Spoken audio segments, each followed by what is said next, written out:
একজন বন্দি পলাতক হয়েছে গোয়ালপুকুরে আর গুলি চালিয়ে সে পালিয়ে যায়। একই সঙ্গে আপনাদের জানায় দুজন পুলিশ কর্মী তারা আহত হয়েছেন। এই ঘটনায় জি 24 ঘন্টার খবরে শিলমোহর কোর্ট লকআপ চত্বর থেকে আগ্নেয়াস্ত্র পেয়েছে সাজ্জাক। খবর পুলিশ সূত্রে। অন্যদিকে ফেরার আসামি সাজ্জাক পালিয়ে যেতে পারে কোথায়?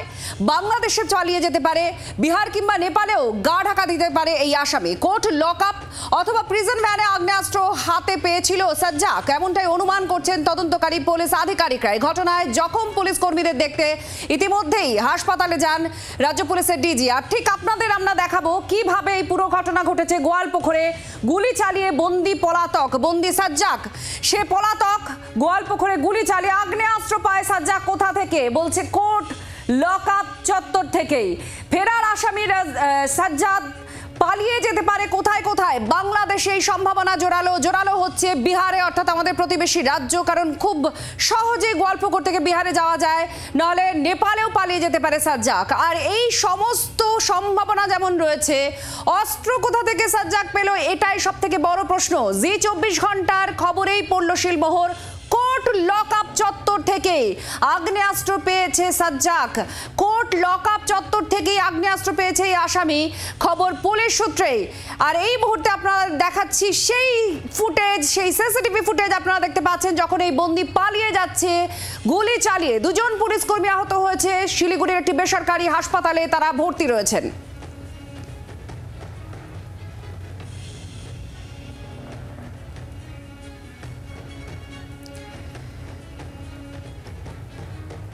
আমাদের সঙ্গে আমাদের দুই প্রতিনিধি রয়েছেন। আমাদের প্রতিনিধি ভবানন্দ রয়েছেন, আর অপরদিকে শিলিগুড়ি থেকে আমাদের অপর প্রতিনিধি রয়েছেন নারায়ণ সিংহ রায়। দুজনের কাছেই যাব। আর এই মুহূর্তে যেদিকে ভবানন্দর দিকে একটু নজর রাখবো। ভবানন্দ, কোথা থেকে এই অস্ত্র পেল সাজ্জাক, এই প্রশ্নটা সব থেকে বড় হয়ে উঠেছে। জি 24 ঘন্টার খবরে শিলমোহর যে কোর্ট লকআপ চত্বর থেকে সে পেয়েছে এই অস্ত্র, এখনো পর্যন্ত কি তথ্য এই নিয়ে আসছে?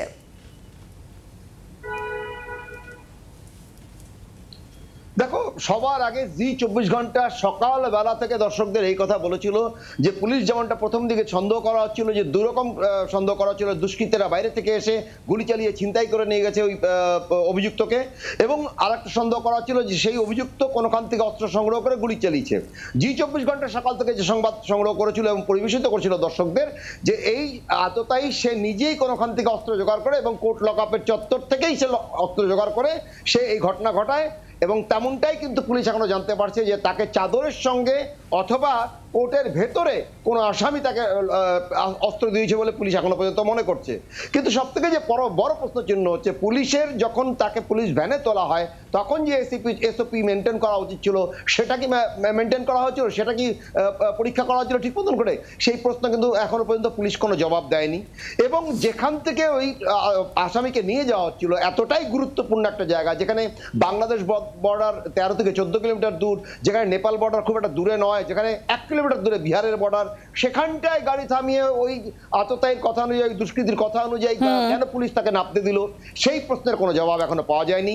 তবে পুলিশের বড় বড় আধিকারিকরা তারা কিন্তু সবাই এসছেন এবং তারা একটা কথা পরিষ্কার বলে দিচ্ছেন, এই দুষ্কৃতীকে কোনোভাবেই ছাড়া হবে না।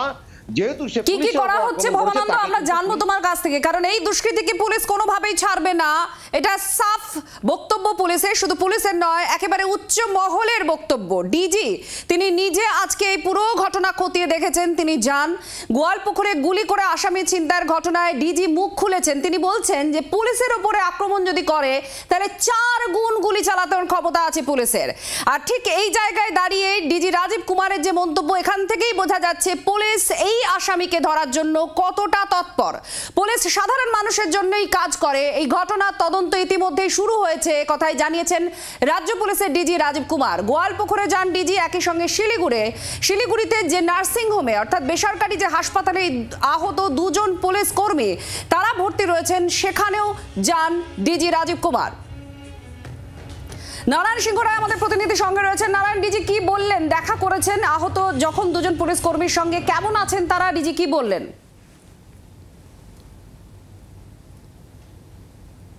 দেখো, প্রথমে বলে রাখি, আজ সকালবেলা কিন্তু ডিজি সরাসরি শহর শিলিগুড়িতে এসে শিলিগুড়ির বেসরকারি নার্সিংহোমে যেই গুলিকাহত যেই দুজন পুলিশ কর্মী ভর্তি রয়েছে তাদের সঙ্গে প্রায় আধা ঘন্টা ধরে কথা বলেন।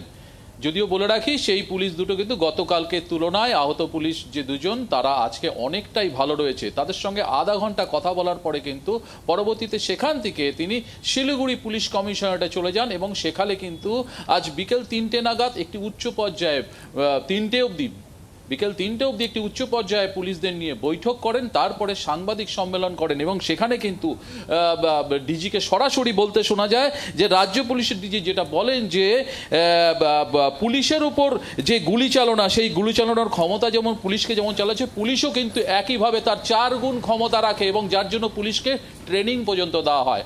এর পাশাপাশি বলে রাখি এই ঘটনা যে কালকে যেখানে ঘটেছে, যে কার্তুজ যে পাওয়া গেছে, আজ সকালবেলা কিন্তু উত্তরবঙ্গের আইজি প্রেস কনফারেন্স করে বলেছিল যে সেই যে কার্তুজ 7.9mm কার্তুজ, সেটি পুলিশের গুলি নয়, অর্থাৎ পুলিশের কাছ থেকে মেরামত হয়নি এবং পুলিশ সেটি ব্যবহার করে না। তাহলে কোত্থেকে এলো জানিয়ে অনেক প্রশ্ন উঠছে। তবে এই ঘটনা নিয়ে কিন্তু বেশ কিছু সূত্র খুঁজে পেয়েছে, সেটাও কিন্তু পুলিশের মুখে শোনা গেল। খোদ আইজি নিজে বলছে যে বেশ কিছু সূত্র এসছে, সবটাই খতিয়ে দেখা হচ্ছে। ধন্যবাদ। নারায়ণ সিংহ রায় আমাদের প্রতিনিধি জানাচ্ছিলেন যে আজকে ডিজি গিয়েছিলেন ঘটনাস্থল, অর্থাৎ যেখান থেকে এই আসামি পালিয়ে গিয়েছে গুলি চালিয়ে, ঠিক সেই জায়গা ঘটনাস্থলে যান ডিজি। একই সঙ্গে যে দুজন পুলিশ কর্মী জখম হয়েছেন তাদের দেখতে নার্সিংহোমেও যান শিলিগুড়িতে। ডিজি কি বলেছেন আপনাদের একবার শোনাবো। আমাদের দুজন পুলিশ কর্মী আহত হয়েছে, ওরা হসপিটালে আছে, ওদেরকে আমি দেখতে এসেছি। আর আমাদের এখানে যেখানে ইনসিডেন্ট হয়েছে সেখানেও যাব। আমার বার্তা আছে, যদি কেউ, আমরা নর্মালি আমাদের ফোর্স যেটা আছে লোককে সিকিউরিটি প্রোভাইড করে, লোকদের সঙ্গে লোকদেরকে যেন ভালো করে ওরা থাকতে পারে এই কাজে ব্যস্ত থাকে। কিন্তু যদি কেউ ক্রিমিনাল আমাদের উপরে গুলি চালাবে, আমরা ওর থেকে 4 গুণ গুলি চালাবো। We are trained to fight this kind.